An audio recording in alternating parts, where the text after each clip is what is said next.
Adeze approached with a nasty grin. So you ran off and caused trouble again, ugly one, she sneered, quietly so only Nkiru could hear. Who cares if someone was in a trap? You just wanted to run away from work, didn't you? Nkiru shook her head, sniffing. There was a prince. He was caught. I had to help. She tried to explain in a whisper. Adeze's eyes widened for a moment. A prince? What nonsense are you spouting?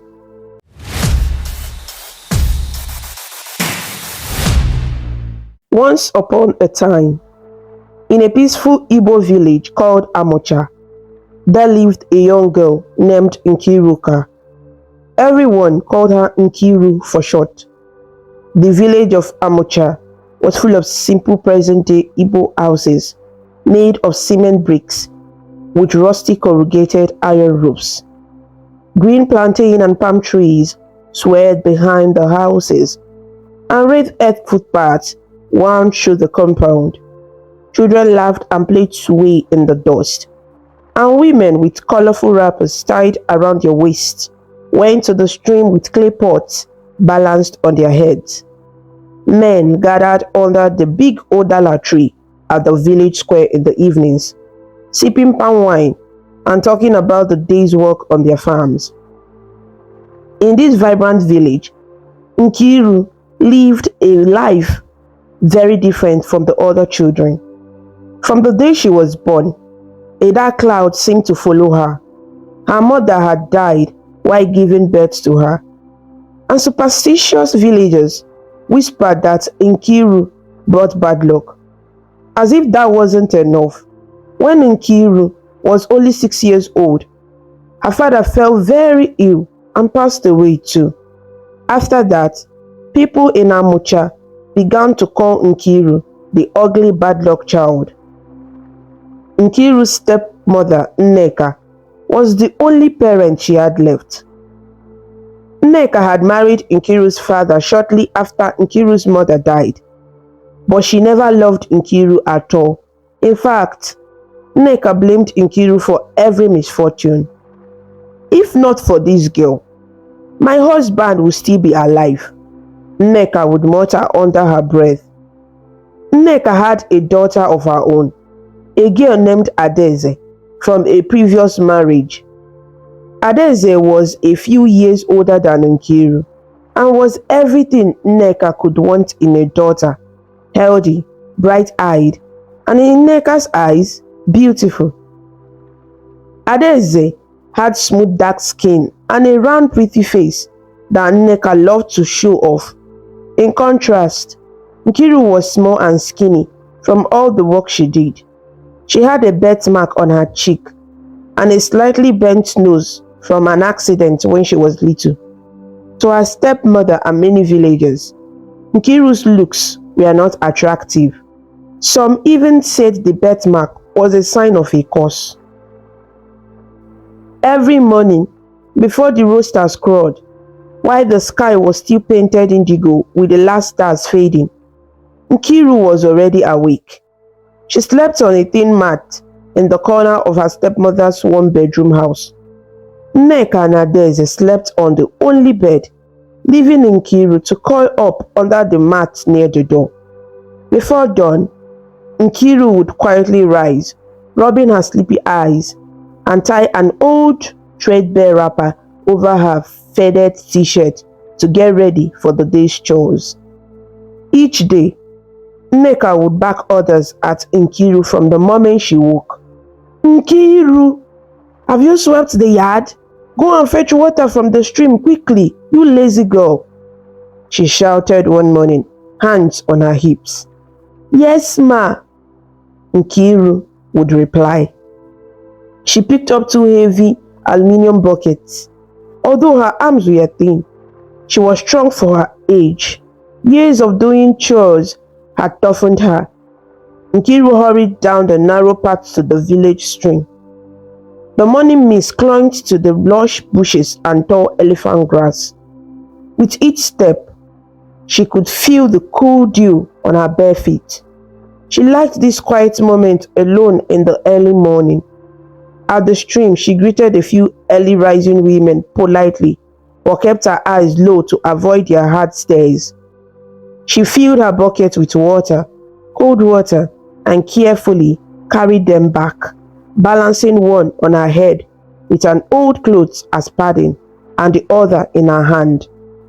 By the time the sun rose golden over the thatch roofs and zinc sheets at the village, Nkiru had already swept the compound, washed the cooking pots, and was fanning the embers of the kitchen fire to boil pap for breakfast. Sweat rolled down her forehead, but she dared not to rest. If Nneka saw her idle, even for a minute, there would be trouble. Nneka and Adaeze sat inside, waiting for breakfast. Adaeze was polishing her nails and humming a film song from the battery-powered radio. She was treated like a princess by her mother. "Nkiru, where is that food? Are we going to starve this morning because of you?" Nneka yelled. "I'm coming, Mama," Nkiru answered. She rushed in with 2 bowls of hot pap and some leftover akara. She served Nneka and Adaeze, making sure not to spill anything. Nneka took a sip and immediately frowned. "Is this pap or water? Did you add enough akamu?" she snapped, referring to the corn paste used for pap. Nkiru's hands trembled. I'm sorry, Mama. I'll do better tomorrow," she said quietly. Adaeze smiled and gave Nkiru a scornful look. "Mother, why do you even bother? Let me throw this useless thing out and fry some yam for us," Adaeze offered, already standing up. Though Adaeze was spoiled, she sometimes cooked when she didn't trust Nkiru's cooking. Nkiru lowered her eyes in embarrassment as Adaeze dumped the pap outside and started preparing yam and eggs for herself and her mother. Nkiru knew there would be nothing for her but whatever scraps were left, if any. Still, she held her tongue. She had learned that defending herself only made Nneka angrier. After breakfast, Adaeze went off to meet her friends in the village, wearing her prettiest dress. It was a Saturday, so no school that day. When there was school, Adaeze attended, but Nneka rarely paid Nkiru's fees, so Nkiru often stayed home. As Adaeze left, Nneka began her next round of commands. "Nkiru, wash the plate. After that, you will go to the back garden and weed the vegetable patch, then fetch firewood from the bush. And don't forget to wash Adaeze's clothes and mine today. All of them. Do you hear me?" Nneka's sharp voice rang out. "Yes, Mama." Nkiru responded quickly. She gathered the dirty plates in a basin and took them to the backyard, and she scrubbed each plate with sand and water. Since soap was used sparingly in the house, her mind drifted back. She watched a line of black ants marching across the red soil, each carrying a crumb of food. Even ants have friends to work with, she thought wistfully. I wish I had just one friend. It was true. Nkiru had no friends in the village. The children in Amucha refused to play with her.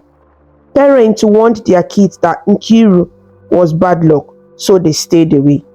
If she tried to join other children under the mango tree to play Suwe or Ten, a clapping game, they would stop and leave her alone. Some would even tease her, chanting, "Ugly, ugly bad luck girl," and run away as if she carried disease. One afternoon, as Nkiru walked back from the stream with water, she passed two women gossiping by a breadfruit tree. They spoke loud enough for her to hear. "Chai, see her face, so ugly," one woman said in Igbo, clicking her tongue. The other woman shook her head. "I heard that when she was born, the villagers wanted to throw her away in the evil forest because they thought she is an Ogbanje, a child who brings misfortune." "Who would marry such a girl?" the first woman replied, not bothering to lower her voice. "Men run away from her like she's a spirit." Tears pricked Nkiru's eyes. But she kept her head high and walked past them without a word.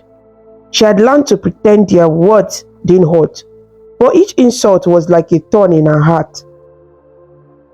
There was only one place Nkiru ever felt happy and free, in the bush beyond the village. Among the tall trees and hidden clearings, whenever she could steal a moment after finishing her chores, she would slip away into the bush. There, in the shade of ancient iroko and mango trees, she would play and sing where no one called her ugly or cursed. One bright afternoon, after hours of work under Nneka's watchful eyes, Nkiru finally had a chance to escape. She had finished pounding cassava into fufu flour and her arms ached.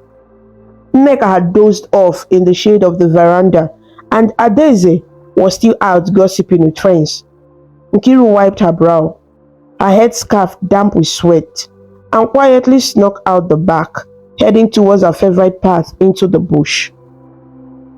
The bush path was narrow, lined with ferns and wildflowers. Butterflies fluttered over clusters of orange and purple hibiscus. As Nkiru walked, she felt the tension in her body melt away. Birds called out sweet afternoon songs from the trees. She smiled for the first time that day. In the bush, no one stared at her birthmark or called her names. Here, she was just another creature under the wide blue sky. One name, you have come again. An old man was gathering firewood, joked as she passed him at the edge of the bush. He was a kind villager named Nkem, who sometimes saw Nkiru wander off. He didn't fear her like others did, but he mostly left her alone. Yes, Nai, I finished my work, so I want to play a little, Nkiru replied politely. Ngwano, be careful and don't go too deep, the old man said, balancing sticks on his shoulder. He didn't question why she preferred the company of trees. He likely guessed how lonely she was. I won't go far, thank you, Nai, Nkiru said. She continued down the winding path until she found a familiar clearing where sunlight streamed through the canopy in golden beams. This was her secret playground. In the clearing, there was an old fallen log covered in soft moss. Nkiru sat on it and stretched her sore arms. A small green lizard scurried past and she giggled as it did push-ups on a warm rock. Hello, little one, she whispered. She broke off a piece of her lunch, some dry corn cake she had saved, and crumbled it for the lizard. It paused and cocked its head at her before cautiously nibbling the crumbs. Not far off, a family of monkeys swung in the treetops. One young monkey, curious and unafraid, clambered down to a lower branch. Nkiru reached into her pocket and brought out a ripe odara fruit she had picked earlier. She gently rolled it toward the monkey. Here you go, it's sweet, she said, smiling. The monkey grabbed the orange fruit, bit it, and in delight chattered at her as if saying thank you. Nkiru often sang to herself in the bush, and the animals seemed to enjoy her voice. She had a sweet, melodious voice that echoed softly among the trees. It was a gift no one in the village knew about, because she only ever sang when she was alone. That afternoon, feeling a little braver, she decided to sing a song her father had taught her when she was very small. Her father, before he died, used to call her his little nightingale because of how beautifully she hummed tones. Nkiru closed her eyes and began to sing gently. Chineke, watch over me. I am but a small bird in your tree. Though the night is long and full of fear, I know at dawn my sun will appear. Her voice floated through the clearing. The birds on the branches fell silent as if listening. The leaves rustled softly in the breeze. Nkiru felt at peace. When she finished the song, she opened her eyes to see a small antelope had come out of the bush to graze nearby. and a few colorful parrots perched on a branch above, looking at her with their heads tilted. It was as if the forest itself was afraid, the only friend who didn't judge her. Suddenly, a sound startled the animals.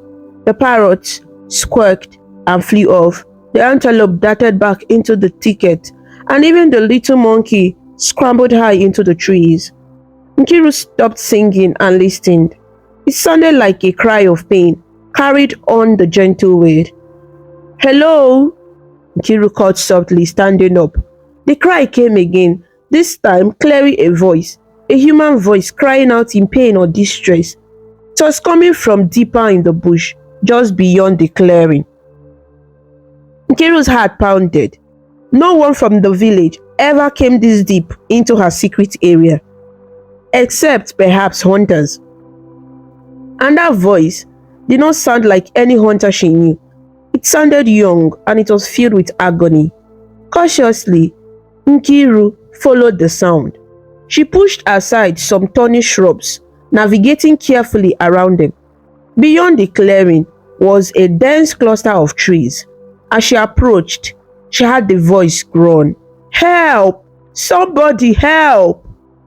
She hurried now, forgetting her own fear. Coming into another small clearing under a giant mango tree, Nkiru saw a young man lying on the ground.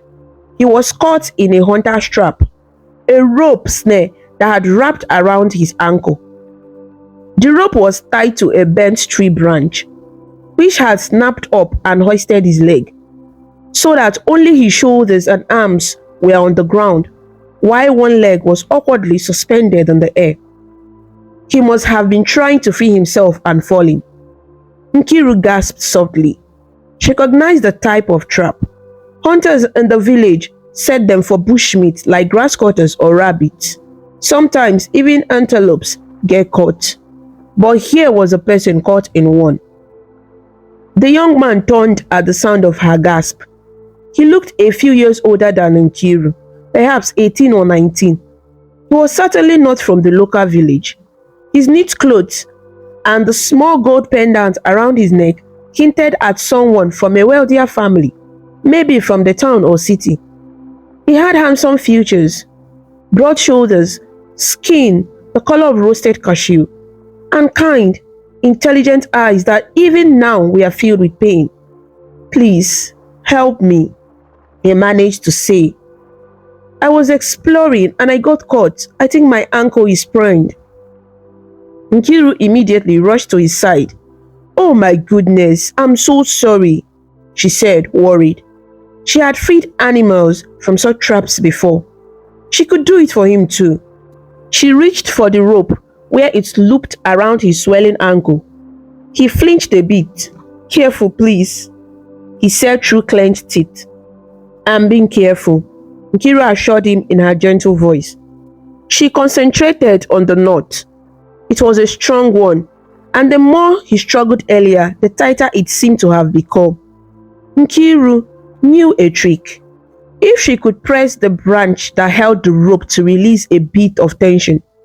She stood and grasped the bent tree that the rope was tied to. With effort, she pulled it down further to slacken the rope.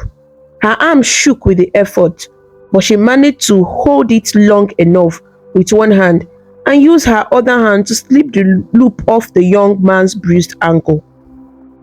As soon as the rope was off, the branch whipped out of her grasp and swung upward with a swish, returning to its position.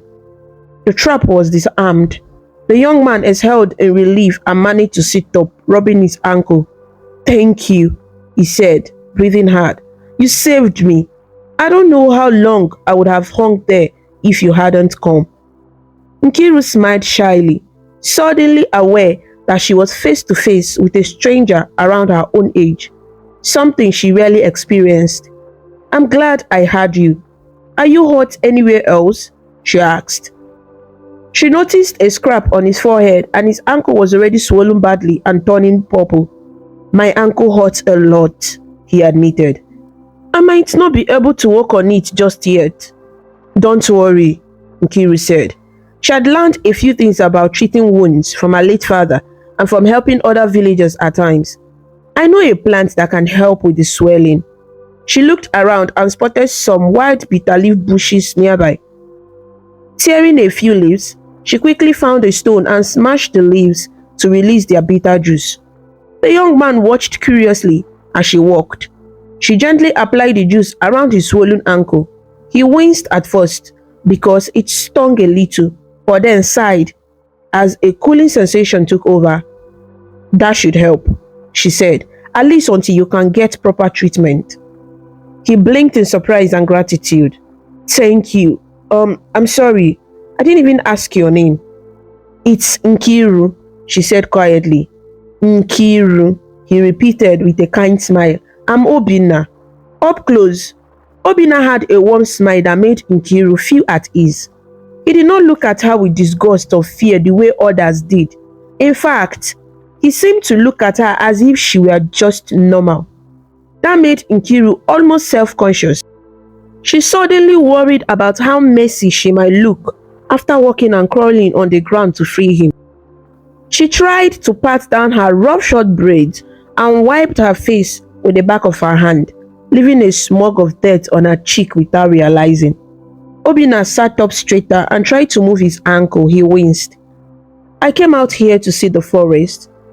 I'm visiting this area. I didn't expect to step into a trap. I guess I wandered off the main path," he explained. Nkiru nodded. "The hunters set traps. You must be new around here. Are you from a nearby town?" Obina hesitated a moment. "I'm from Nri village, across the hills," he said, not mentioning more. "My father brought me here to visit some family friends, but I like nature, so I went exploring." Nkiru's eyes lit up a bit. "I come here to the bush often. It's my favorite place," she said. "The animals, the trees, they are like friends." Obina smiled. "I could hear a voice earlier, a beautiful voice singing. Was that you?" he asked gently. Nkiru looked down, shy. Yes. I was singing a song my father taught me," she admitted. "It was very beautiful," he said, "like a lullaby. It kept my spirit up for a while, hearing it in the distance. You have a gift." No one had ever praised Nkiru for anything before, especially not her voice. She felt her cheeks warm, though on her dark skin it hardly showed. "Thank you," she said softly, a small smile appearing on her face. With the immediate pain eased by the bitter leaf, Obina attempted to stand.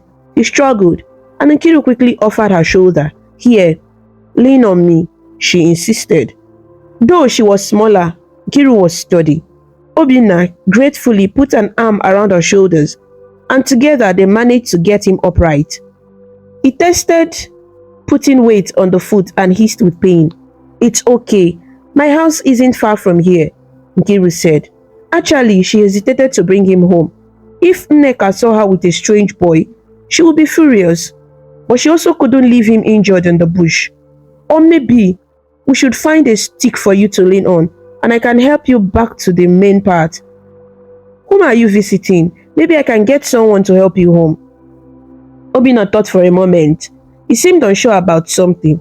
"If you don't mind, maybe I can rest at your place for just a short time, until someone comes looking for me. I'm sure my people will notice I'm gone and search." That made sense. If his father was visiting friends, they might indeed raise an alarm and search. Hiding him didn't make sense, so it might be best to help him towards the village path so he can be found. But going to her house, she imagined the chaos with Nneka. My place, my stepmother might not like," Nneka started to say honestly. Obina noticed a sudden nervous look. "Oh, or anywhere you suggest is fine. Even here, I can wait. I don't want to get you in trouble." Nkiru bit her lip. She was perhaps the only one who knew this part of the bush well. If they waited, it could be late by the time help came. And if another wild animal or something came, he couldn't run. So, she had to help more. Stealing herself, she said, "There is an old hut just at the edge of the bush, before the village. It used to be a storehouse. It's abandoned, but it's a safe place to rest. Let me help you there, and then I'll go find help. Alright, Obina agreed. Nkiru helped Obina walk slowly through the forest, his arm over her shoulders and her arm around his waist to support him. It was not easy. The bush floor was uneven, with roots and rocks, and Obina, being taller and heavier, limped along carefully not to trip both of them, but they talked as they went to distract from the difficulty. Obina was curious about Nkiru because she was unlike anyone he had met. She pointed out plants as they passed, showing him which ones scratched or which ones were used for herbs. This is otazi, a bitter herb used in medicine and cooking, she said as they passed some vines. And over there is a termite mound. Careful, the ground is soft around it. He was impressed. You know so much about this place. Do you come here often alone? Yes, Nkiru said simply. It's peaceful here. No one to disturb you. She didn't mention how people disturbed her in the village. But Obina had a sense that her life was probably not easy. He had seen the hesitant, almost fearful look in her eyes when talking about her stepmother. Finally, they reached the edge of the bush. There indeed stood a small, dilapidated hall with mud walls, probably once used by hunters to store yams or by the village as a shed. It was rarely used now. Nkiru helped Obina inside through the low doorway. The interior was dusty and a little dark, with just silvers of afternoon light coming in through cracks in the wall and roof. She helped him sit on a woven bench that was still intact. Wait here, she said. I'll go and find someone. Maybe I can find the people you are visiting. Obina looked a bit anxious at being left alone in an unfamiliar place, but he nodded. Thank you, Nkiru. You are very kind. I owe you. She gave a small wave and hurried out. She knew she should alert someone quickly before Nneka realized she was gone too long. As she walked briskly towards the village road, she wondered who Obina really was.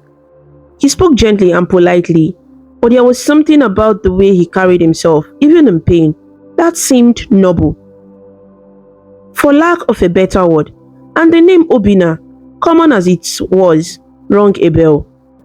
She had heard some rumor in the market days before that the Igwe, king of a neighboring town, was visiting one of the prominent families in Amucha.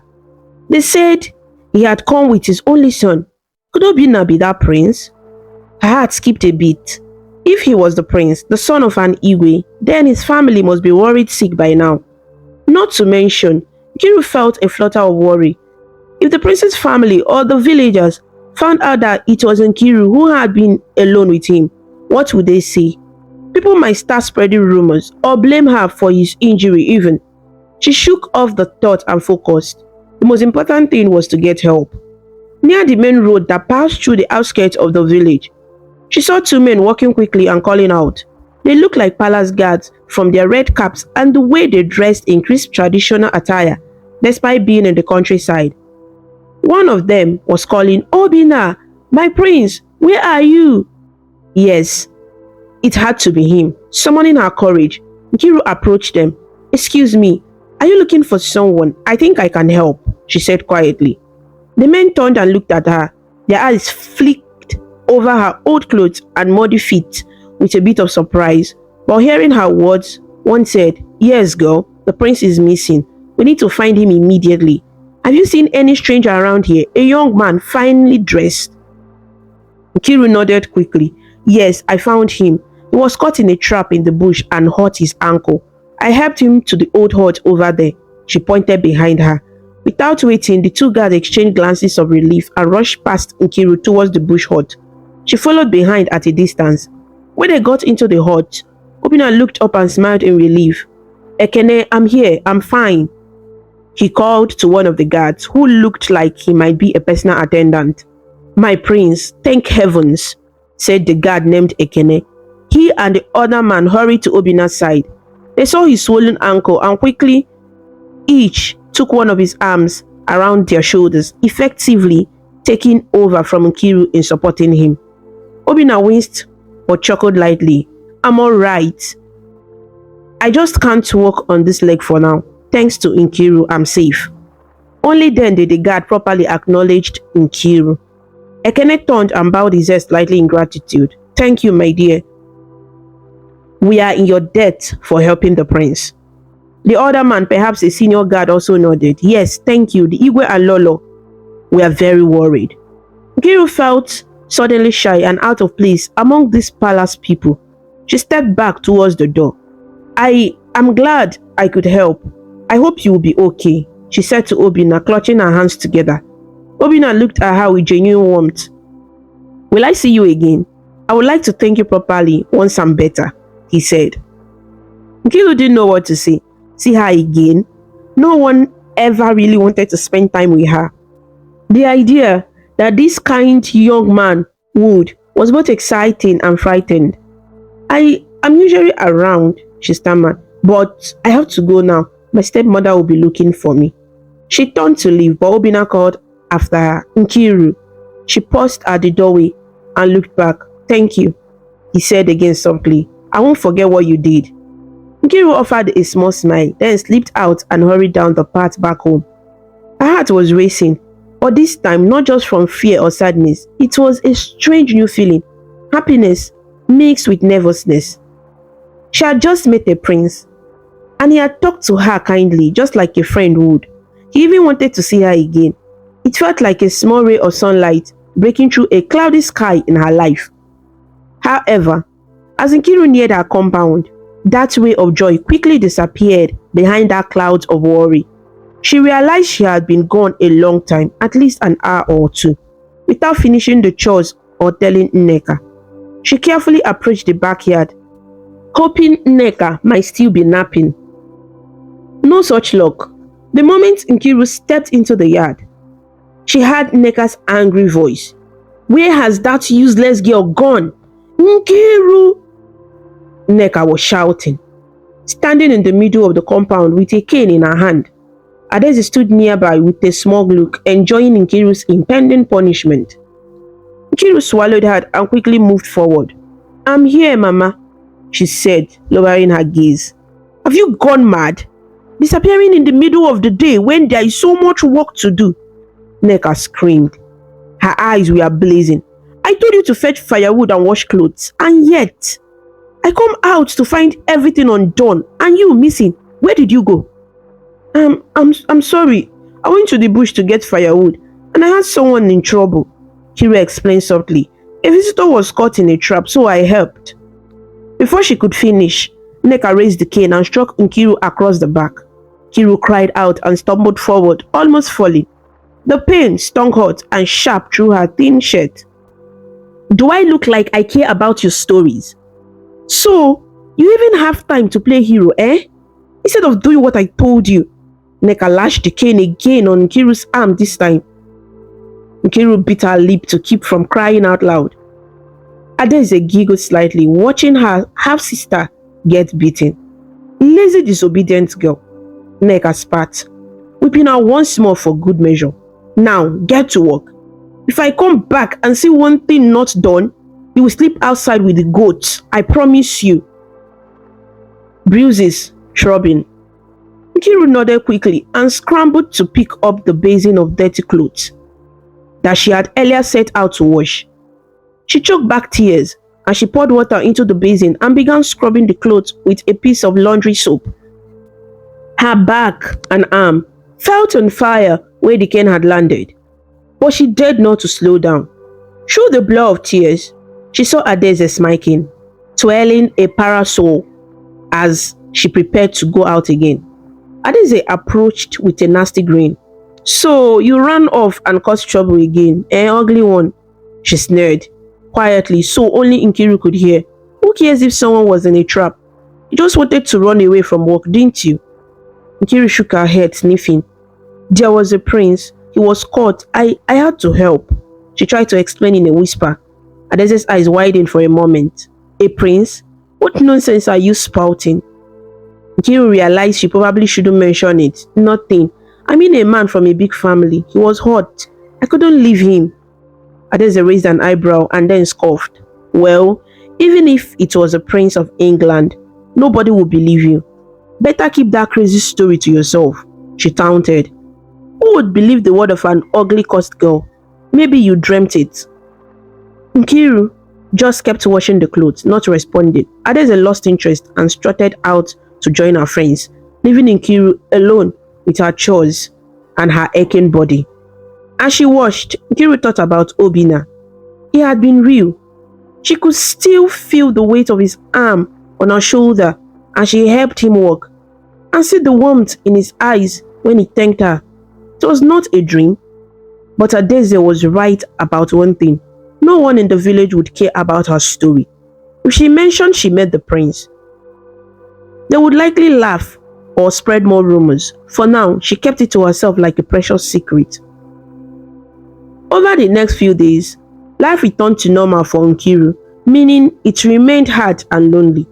But something in her had changed. She now had a memory that made her smile quietly when nobody was watching.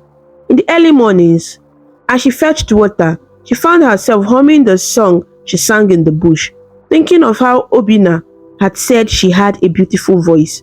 When Nneka scolded or villagers insulted her, she would recall how Obinna had looked at her like she mattered, like she wasn't ugly or bad luck at all.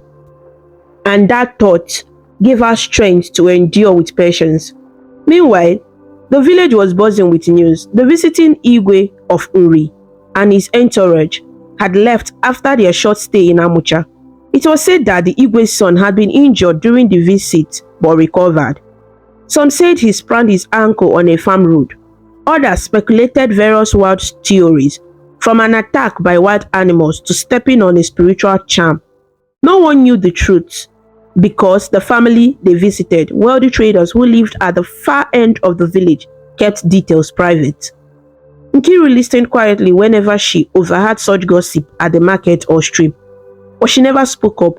However, in her heart, she wondered if Obinna was alright, if he had healed, if he remembered her. He had promised to see her again, but now he was gone, back to his town or perhaps to the city. Maybe she would never see him again, she thought with a pang of sadness. About 2 weeks after that incident, on a bright Monday morning, Kiru was at the marketplace. Nneka had sent her to sell some bunches of plantain from their small farm and to buy dry fish for the soup. The market in Amocha was a lively place held every Eke day, one of the Igbo market days coming every 4 days. Traders spread out mats or stood behind stalls made of wooden planks, selling tomatoes, peppers, garri, spices, clothes, and all sorts of goods. The air was filled with mixed scent of ripening fruits, smoked fish, and the sweat of people moving about. Market women were calling out their prices loudly. Tomato, tomato, buy one, get one free, and fresh okra here. Nkiru stood quietly in a corner of the market next to her little pile of green plantain bunches for sale. She wasn't very good at haggling. If customers pressed her, she often gave them a cheap price just to avoid conflict. That annoyed Nneka, who would accuse her of being stupid and losing money. Today, the plantains were selling slowly and Nkiru worried about going home with unsold goods and less money than expected. As she waited, she noticed a small group of strangers walking through the market. They were dressed just a bit nicer than villagers, and one of them wore a cap that had a distinctive embroidery. She realized with a start that she recognized one of them. It was Ekene, the guard of Prince Obinna. Her heart skipped. They must be visiting again. She saw that Ekene was glancing around, as if searching for someone.